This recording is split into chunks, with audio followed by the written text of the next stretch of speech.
Caitlin Clark has added pressure to the March 10th date for the WNBA CB talks and added pressure to the WNBPA to get a deal done. Within the cutthroat, billion-dollar arena of corporate labor battles, there is a crucial mental divide between an ordinary cutoff date and a strategically engineered monetary threat. For weeks, major sports outlets have framed the WNBA collective bargaining impasse as nothing more than a routine clash over how income should be divided. The narrative suggested that the Players Association was calmly standing firm, assuming wealthy ownership factions would eventually fold under the overwhelming public momentum fueled by the Caitlin Clark phenomenon. The story repeated that team governors were heavily dependent on profits from the 2026 campaign, implying the athletes ultimately possessed the true negotiating power.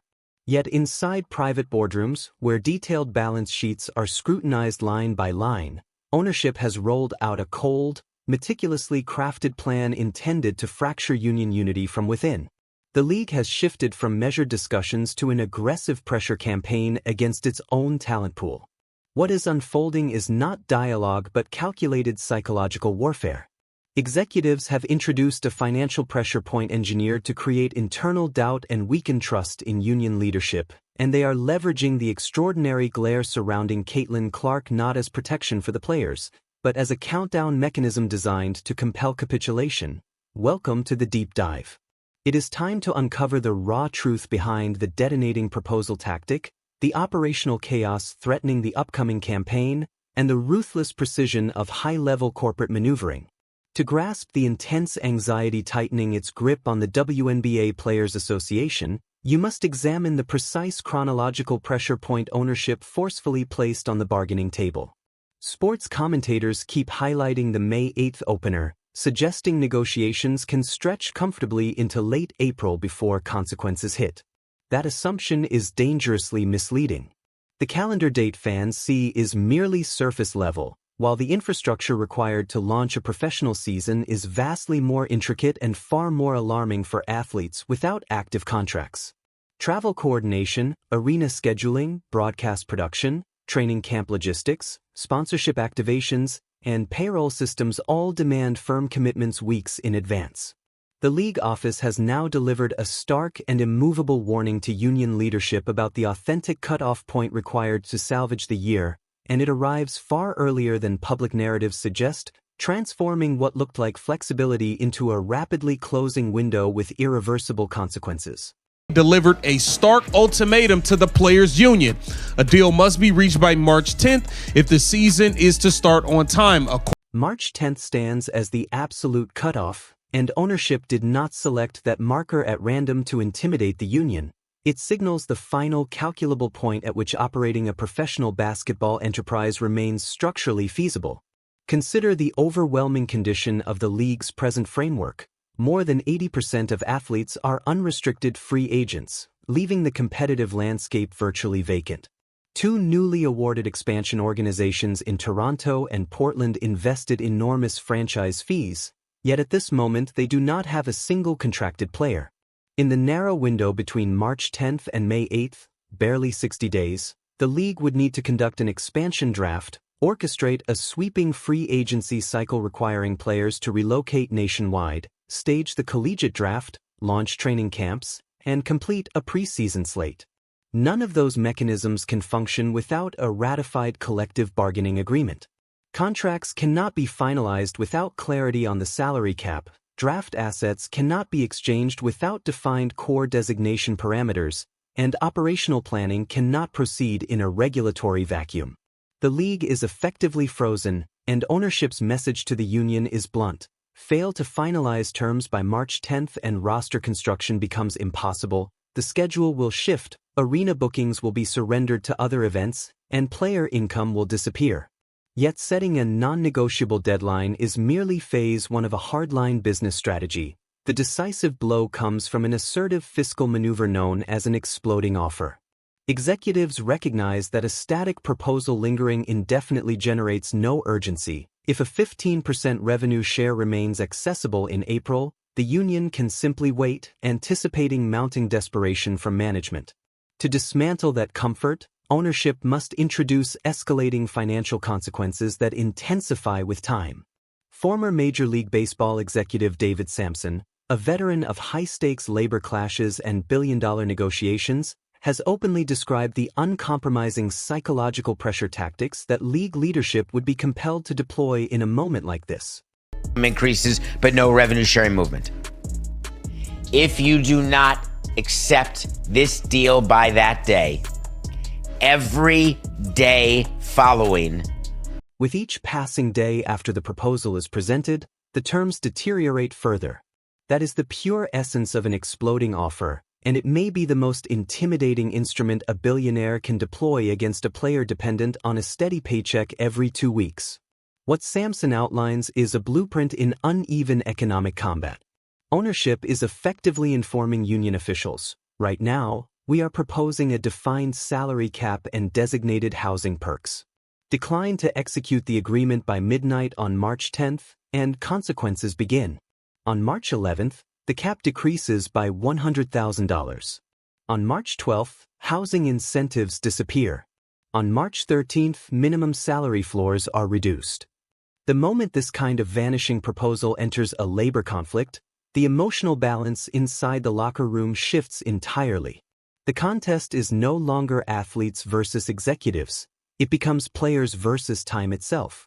Elite stars backed by major endorsement contracts from companies like Nike and Gatorade possess the financial cushion to endure a standoff, but rotational contributors, reserves, and those surviving strictly on league minimum earnings do not have the luxury of watching income shrink by the day.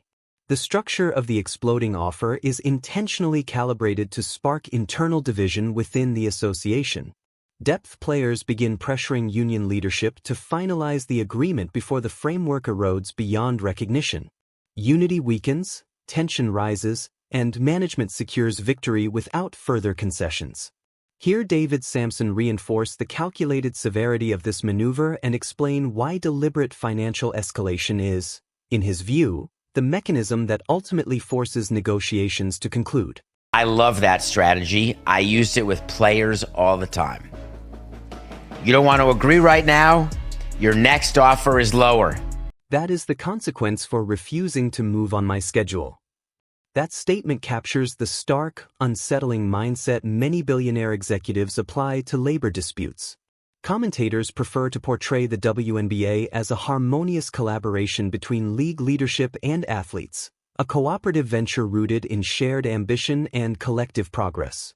Yet from an ownership lens, the league functions as a revenue-generating property, and the players are viewed as replaceable contractors whose demands are compressing projected returns. Executives recognize that the broader sports landscape is eagerly anticipating Caitlin Clark's second campaign. Union leaders believed the extraordinary spotlight surrounding Caitlin Clark served as their ultimate protection, assuming ownership would never jeopardize a season built around the most powerful cultural and financial draw the league has experienced. In effect, they challenged the billionaires to jeopardize their prized asset. Instead, ownership reversed the leverage, transforming the Caitlin Clark phenomenon into relentless pressure directed squarely at the union. By enforcing the March 10th cutoff, the message is unmistakable. We are prepared to shut everything down, even a season centered on Caitlin Clark. Are you prepared to be held responsible for its collapse?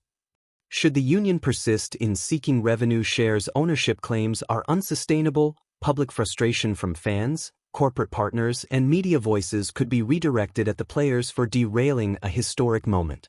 Management is strategically shifting reputational risk onto the athletes while tightening economic strain through the escalating offer structure. Still, one uncompromising principle governs high-stakes corporate brinkmanship: a threat must be credible. If leadership announces harsher terms on March 11th but quietly maintains identical conditions, their authority erodes instantly. Consider the final warning David Sampson delivers to ownership about the severe consequences of issuing an ultimatum they are unwilling to enforce. To follow through. Because if your child, your partner, your parent, the people with whom you work, the people against whom you negotiate, the agents. If the union senses even a hint of insincerity in an ultimatum, credibility is destroyed forever. This is precisely why March 10th represents the single most consequential date in WNBA history. Ownership has staked everything on this moment, declaring unequivocally that the union's demands for massive revenue shares will not be met, that $460 million in projected losses will not be absorbed, and that negotiations cannot extend beyond the logistical cutoff required to launch the season. Essentially, they have rolled a tank onto the union's doorstep and handed over a pen. Veteran athletes pushing for 27.5% of gross revenue are about to confront the harsh reality of their limited leverage when paychecks vanish and arenas remain locked. The Caitlin Clark-driven financial boom is the league's most extraordinary economic surge ever, yet executives are ready to place it on ice rather than compromise long-term corporate equity to a union that misreads fundamental private enterprise mechanics. The critical question for observers is whether this is masterful strategy, using an exploding offer to fracture union cohesion, or an excessively ruthless gamble that could imperil the Caitlin Clark era. Equally pressing is whether veteran players will ultimately buckle under escalating financial penalties starting March 11th, turning against union leadership to protect their own earnings. Share your blunt, analytical perspective in the comments. For those seeking unfiltered insight into the true business, the underlying tactics, and the cold, calculated corporate maneuvers of professional sports, subscribe, obliterate the like button, and activate notifications. This channel bypasses mainstream media spin, exposing the raw leverage, the financial consequences, and the precise math behind every press conference. I'll see you in the next in-depth breakdown.